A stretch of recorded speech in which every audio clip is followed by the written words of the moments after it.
তিনি আরও একটু সামনে গিয়ে ব্যাপারটা কী হচ্ছে দেখার চেষ্টা করলেন এবং আরেকটু কাছে যাওয়ার পর তিনি দেখলেন এটা কোনো মানুষ নয়, এটা সেই কাকতাড়ুয়া, তার নিজের হাতে বানানো সেই কাকতাড়ুয়া। আসসালামু আলাইকুম, ভৌতিক কথনে আপনাদের স্বাগতম। আশা করি আপনারা সবাই ভালো আছেন। আপনাদের ভৌতিক আনন্দ দেওয়ার জন্য আজ আমরা সম্পূর্ণ দুটি নতুন ঘটনা নিয়ে হাজির হয়েছি। আমাদের প্রথম ঘটনাটি আমরা একটি ব্লগ থেকে কালেক্ট করেছি এবং দ্বিতীয় ঘটনাটি খুলনা থেকে আমাদের লিসেনার রাফি ভাই পাঠিয়েছেন। দুটি ঘটনাই বেশ ভৌতিক, তবে ঘটনা শুরু করার আগে আপনাদের জানাতে চাই আপনারাও চাইলে আপনাদের অথবা আপনাদের আশেপাশে ঘটা ভয়ঙ্কর ভৌতিক ঘটনা আমাদের লিখে অথবা অডিও আকারে পাঠাতে পারেন। আপনাদের ঘটনা সিলেক্টেড হলে আমরা সেগুলো অবশ্যই প্রচার করব। আমাদের ইমেল করার ঠিকানা ভৌতিককথন@gmail.com। আপনাদের সুবিধার জন্য আমাদের এই ভিডিওর ডেসক্রিপশন বক্সেও ইমেল আইডিটি দেয়া থাকে। এখন আমরা আমাদের প্রথম ঘটনাটি শুরু করছি। আসসালামু আলাইকুম, আমি সাইফ রাতুল লিখছি মুন্সিগঞ্জ থেকে। এই ঘটনাটি আমি বেশ অনেক দিন আগে আমার এক আত্মীয়র থেকে শুনেছিলাম। তিনি আমাদের বাড়ি বেড়াতে এলে ভূত প্রেতের প্রসঙ্গের এক পর্যায়ে তার দাদার সঙ্গে ঘটে যাওয়া একটি ঘটনা আমাকে বলে রাখা ভালো, আমার সেই আত্মীয় মুন্সিগঞ্জে থাকেন এবং এটি তাদের এলাকাতে অনেক বিখ্যাত একটি ঘটনা। ঘটনাটি ভালো লাগলে শেয়ার করবেন। বেশ আগের কথা, আমার দাদার নাম ছিল আলী মিয়া এবং তিনি পেশায় একজন কৃষক ছিলেন। মধ্যবয়সী লোক, ভীষণ সাহসী। একবার তার ফসল মাঠে পাখিদের ভীষণ উপদ্রব। এক পর্যায়ে তিনি বিরক্ত হয় এবং সিদ্ধান্ত নিলেন মাঠে একটা কাকতাড়ুয়া দাঁড় করাবেন। যা ভাবা সেই কাজ। তিনি তার ঘর থেকে পুরনো একটা শার্ট, লুঙ্গি এবং আরও কিছু প্রয়োজনীয় উপকরণ নিয়ে বানিয়ে ফেললেন বেশ লম্বা চওড়া একটা কাকতাড়ুয়া। পরদিন সেটা মাঠে বসিয়ে দিলেন এবং এই কাকতাড়ুয়ার ফলে বেশ ভালো ফল পেতে লাগলেন। কিন্তু তিনি তখনও জানতেন না যে এই কাকতাড়ুয়া তার জন্য একসময় বিশাল ভয়ের কারণ হয়ে দাঁড়াবে। প্রথম 7 দিন সবকিছু একদম স্বাভাবিক ছিল। ঘটনা ঘটল 8ম দিন রাতে। তিনি এমনিতে প্রতিদিন ভোরে মাঠে যেতেন, কিন্তু ঘটনার দিন ফজরের আগে ঘুম থেকে উঠে মাঠের উদ্দেশ্যে বেরিয়ে পড়লেন। মাঠে সেচ এবং নালা কাটা সহ অনেক কাজ বাকি পড়েছিল। কাজগুলো তাড়াতাড়ি শেষ করতে হবে বিধায় তিনি সেদিন ভোর হওয়ার আগেই বাসা থেকে বের হন। ভোর রাতের অন্ধকার সেই গ্রাম্য পথ পাড়ি দিয়ে তিনি একসময় তার মাঠে পৌঁছলেন। আকাশে তখনও চাঁদ ছিল এবং সে চাঁদের আলোতে মাঠটুকু খুব ভালোভাবেই পরিষ্কার দেখা যাচ্ছিল। হঠাৎ মাঠের একদিকে চোখ পড়তেই তিনি অদ্ভুত একটা জিনিস খেয়াল করলেন।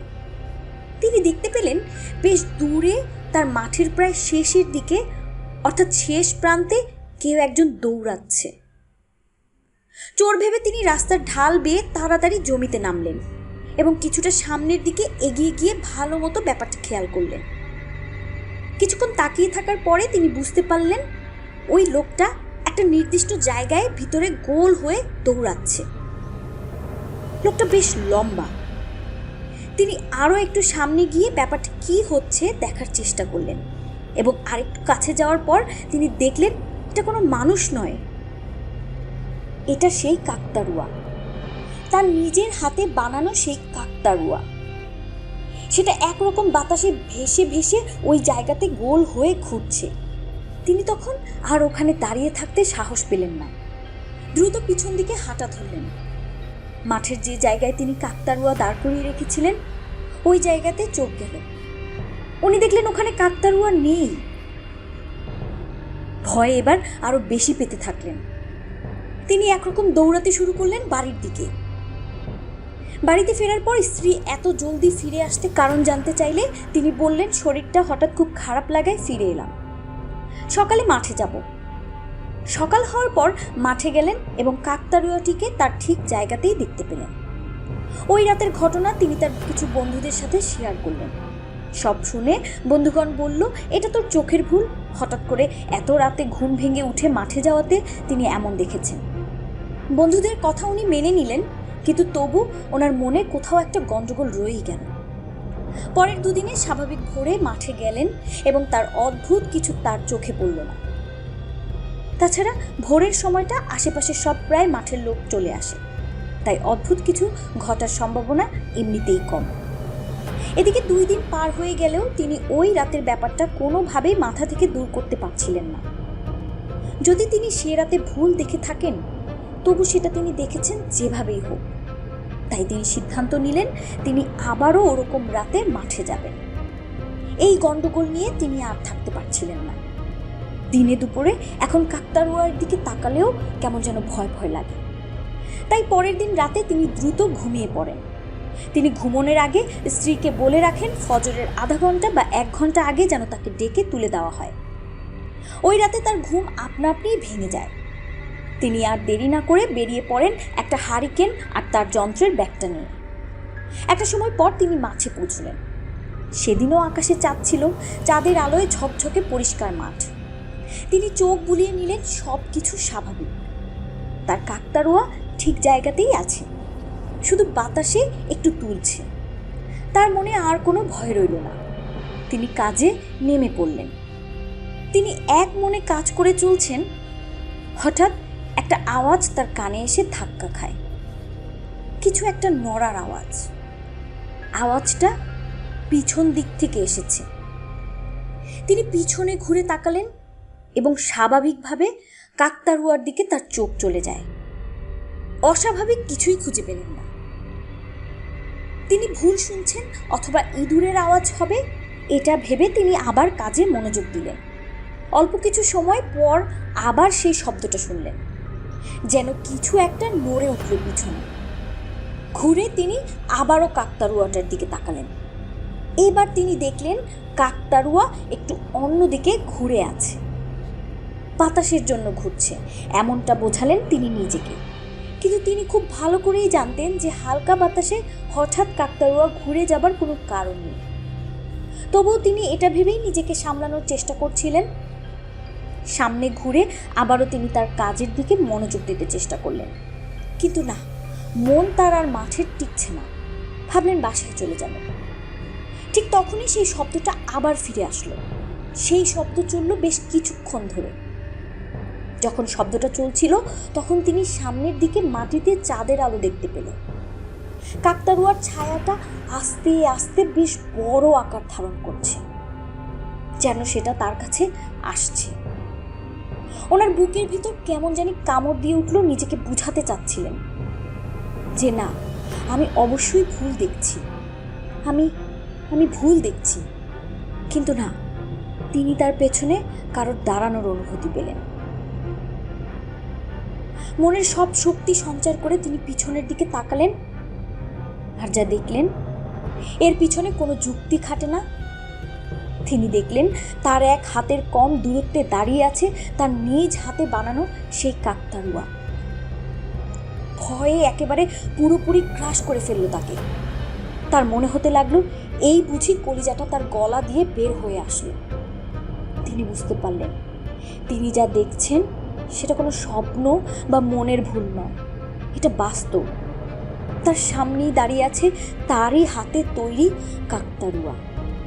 এরপর তিনি আর কোনো কিছু ভাবার মতো অবস্থায় ছিলেন না। দৌড়াতে শুরু করলেন। তিনি কোন দিকে দৌড়াচ্ছেন তিনি জানেন না। কতক্ষণ দৌড়েছিলেন তাও ওনার খেয়াল নেই। শুধু খেয়াল ছিল জ্ঞান হারানোর আগে ফজরের আজান। জ্ঞান ফেরার পর তিনি নিজেকে নিজের বিছানায় আবিষ্কার করলেন। তিনি জানলেন ভোরে মাঠে লোকজন কাজে গিয়ে তাকে অজ্ঞান অবস্থায় পেয়ে তাকে কয়েকজন মিলে তার বাসায় দিয়ে যায়। এরপর সবাই তাকে রাতের ঘটনা জিজ্ঞেস করার পর তিনি সবাইকে রাতের পুরো ঘটনা খুলে বলেন এবং পরের দিনই একজন হুজুরের শরণাপন্ন হলেন। হুজুর তাকে কিছু ঝাড়ফুঁক করলেন এবং জিজ্ঞেস করলেন যে কাকতাড়ুয়া তৈরিতে ব্যবহৃত মালামাল তিনি কোথা থেকে পেয়েছেন। উত্তরে আমার আত্মীয় জানালেন সব মালামালগুলোই তার ছিল, শুধু শার্টটা বন্যার পানিতে ভেসে আসা। তিনি সেটা তার বাড়ির সামনে কাদাযুক্ত স্থানে পেয়েছিলেন এবং পরে কোনো কাজে ব্যবহার করা যাবে ভেবে তার কাছেই রেখে দিয়েছিলেন। এটা শোনার পর হুজুর বললেন হয়তোবা ওই শার্টটা কোনো মৃত ব্যক্তির ছিল এবং তার সাথের কারিন জিন তাকে ভয় দেখিয়েছিল। এই ছিল আমাদের প্রথম ঘটনা। এখন আমরা সরাসরি আমাদের দ্বিতীয় ঘটনায় চলে যাচ্ছি। আসসালামু আলাইকুম, আমি রাফি, খুলনা থেকে। আশা করি আপনি ভালো আছেন। আল্লাহর রহমতে আমিও ভালো আছি। ঘটনাটি আমার নিজের সাথে ঘটা, লেখায় কোনো ভুল হলে মাফ করবেন। তো চলেন শুরু করি। সময়টা তখন 2015। আমি একজন এসএসসি স্টুডেন্ট। লেখাপড়াটা ঠিকমতো করতাম না, কিন্তু আমার বাসায় রাস্তার ওই পাশেই কোচিং সেন্টার, ওইখানে পড়তে যেতাম। আমার রুমের জানালা দিয়ে সেই কোচিং সেন্টারটা খুব ভালো করেই দেখা যায়। আমার বন্ধু নাম তুবা ও আর আমি একসাথে পড়াশোনা করি। পড়ার অনেক চাপ, আমাদের সাথে রাত 8-9টা পর্যন্ত আরও অনেকেই পড়ত। কিন্তু আমাদের বাসা যেহেতু কাছেই, তাই আমি আর তুবা দুজন থেকে যেতাম। স্যারও চলে যেত। তারপর আমরা পড়া শেষ করতাম 10টা থেকে 10:30 পর্যন্ত। পড়া শেষ করে রুমে তালা মেরে বের হয়ে যেতাম। আমাদের এইদিকে 10টা মানে তখন অনেক রাত। হঠাৎ একদিন তুবা আমাকে বলল, রাফি, 3 দিন পরেই তো পরীক্ষা, কাল সকালে ফজরের আজানের পর আসবি পড়তে? আমি বললাম, আচ্ছা ঠিক আছে, তুই এসে আমাকে ডাক দিস। এই বলে আমরা রুমে তালা মেরে বের হয়ে গেলাম। তুবার বাসা আমার বাসা থেকে একটু দূরে, 2-3 মিনিট লাগে এমন আর কি। আমি বাসায় গিয়ে খেয়ে ঘুমিয়ে পড়লাম। সকালে আবার উঠতে হবে। হঠাৎ শুনি তুবা আমাকে ডাক দিল, রাফি, রাফি। আমি উঠে দরজা খুলে দেখি কেউ নেই, কিন্তু জানালা দিয়ে দেখলাম রাস্তার ওই পাশে সেই কোচিং সেন্টারে লাইট জ্বলছে। আমি ভাবলাম হয়তো তুবা গিয়ে বসে আছে। আমি দ্রুত রেডি হয়ে বের হলাম। আর হয়তো এটাই আমার জীবনের সব থেকে বড় ভুল ছিল। আমি গিয়ে দেখি তুবার সামনে বই নিয়ে বসে আছে। আমি বললাম, কি রে, কেমন একটা ডাক দিয়ে চলে এলি? আর কি পড়ছিস তুই, দেখি? কিন্তু তুবা কোনো কথাই বলল না আমার সাথে। আমি ভাবলাম হয়তো এত ভোরে আসছে, তাই ঘুম ঘুম পাচ্ছে, তাই আর পাত্তা দিলাম না। আমি আর কিছু না বলে ব্যাগ থেকে বই বের করে পড়তে শুরু করলাম। তার কিছুক্ষণ পরে ওকে একটা প্রশ্ন জিজ্ঞেস করলাম, এটা কি হবে রে? তারপর তুবা আমার দিকে যে দৃষ্টিতে তাকালো, সেটা দেখার মতো ছিল না। আমি দেখলাম এক বিভৎস চেহারা, ওর চোখে মুখে এক রাগের ছাপ, চোখে লাল রক্তাক্ত অবস্থা। সেটা দেখে আমি লাফিয়ে উঠে চেয়ার থেকে পড়ে গেলাম। আর ঠিক তখনই সেই অবয়বটা আমার বুকের উপর উঠে বসলো আর আমার গলা চেপে ধরল। ও শরীরের অতিরিক্ত ওজনে আমার নিঃশ্বাস বন্ধ হয়ে যাচ্ছিল। এইভাবে কতটা সময় পার হলো জানি না। হঠাৎ আজানের শব্দ শুনতে পাই। আর ঠিক তখনই সেই অবয়বটা বলে উঠল, আজ তুই বেঁচে গেলি, কিন্তু তোকে আমি ছাড়ব না। এই বলেই অবয়বটা হাওয়ায় মিলে গেল আর আমি জ্ঞান হারালাম। আমার যখন জ্ঞান আসে, আমি দেখি আমার পাশে আমার বন্ধু তুবা আর আম্মু বসে আছে। তখন তুবা বলল, কি হয়েছে তোর? আমি গিয়ে তোকে ওই রুমের ভিতর পড়ে থাকতে দেখি, তারপর আন্টিকে নিয়ে আসি। কি হয়েছিল? আর আমাকে না নিয়ে তুই একা একা পড়তে গেছিস কেন? তখন আমি তুবাকে বলি, তুই কি আমাকে ডাকিস নাই ভোরে? ও বলল, না তো। তারপর আমার সাথে যা যা হয় তাদের সবটা খুলে বলি। আম্মু শুনে বলল, হুজুরের কাছে যেতে হবে। বিকালে হুজুরের কাছে গিয়ে হুজুরকে সবটা বলি। তখন হুজুর বলল, হয়তো কোনো দুষ্টু জিন এইসব করছে। তারপর হুজুর দোয়া পড়ে আমাকে ফু দিয়ে দিল আর পানি পড়া দিল। 2 দিন পরেই আমার পরীক্ষা। ওই দিন রাতে আর পড়তে পারিনি, তাড়াতাড়ি খেয়ে ঘুমিয়ে যাই। সমস্যা হয় তার পরদিন। তারপর 3 রাতে যখন আমি ঘুমিয়েছিলাম, হঠাৎ উপরে দেখি সেই রক্তাক্ত চেহারার সেই অবয়বটা বাদুড়ের মতো ঝুলে আছে। আমি দেখে চেঁচিয়ে উঠি, কিন্তু আমার কোনো আওয়াজ বের হয় না। তার কিছুক্ষণ পরেই সেই অবয়বটা আমার বুকের উপরে এসে বসে, আমার গলা চেপে ধরে ওর সাথে ধস্তাধস্তি করে আমি পারছিলাম না। এইভাবে কত সময় ছিলাম জানি না। কাউকে যে আমি ডাকবো আমার কোনো কথাই বের হচ্ছে না। ঠিক তখনই আমি জ্ঞান হারাই। আমার যখন জ্ঞান ফিরে আমি দেখি আমি আছি খুলনার এক হাসপাতালে। আমার পাশে আমার আম্মু বসে আছে। আম্মুকে বললাম, আম্মু কি হয়েছে আমার? আম্মু যেটা বলল সেটা শুনে আমি আকাশ থেকে পড়ি। আম্মু বলল, তোকে আমি সকালে মেঝেতে পড়ে থাকতে দেখি, তারপর অনেক ডাকাডাকি করি, কিন্তু তুই বেহুশ ছিলি, তারপর হাসপাতালে নিয়ে আসি। আর আজ 19 দিন পর তুই কথা বলছিস। 19 দিন পর আমার জ্ঞান এসেছে আর আমি কথা বলতে পারছি। কিন্তু দুঃখের কথা হলো আমার এক হাত আর এক পা কোনো কাজ করছে না। ডাক্তার বলেছে আমার এক হাত আর এক পা নাকি অকেজো হয়ে গেছে। আর ওইদিকে আমার পরীক্ষা, সেটাও আমি দিতে পারলাম না। সব মিলিয়ে আমার জীবনটা উল্টে পাল্টে যায়। তারপর থেকেই আর সেই অবয়বটা আমি দেখিনি। এখন 2024। এখন আমার হাত পা অনেকটা ঠিক হয়ে গেছে, কিন্তু তারপর থেকে আমি লেখাপড়া করতে পারিনি। বাসা থেকে তখন একটু বের হতে পারিনি। আমার জীবনটা হয়ে যায় ঘরবন্দি। তারপরেও আমার বন্ধু তুবা সব সময় আমাকে দেখতে আসতো, আমার সাথে সময় কাটাতো।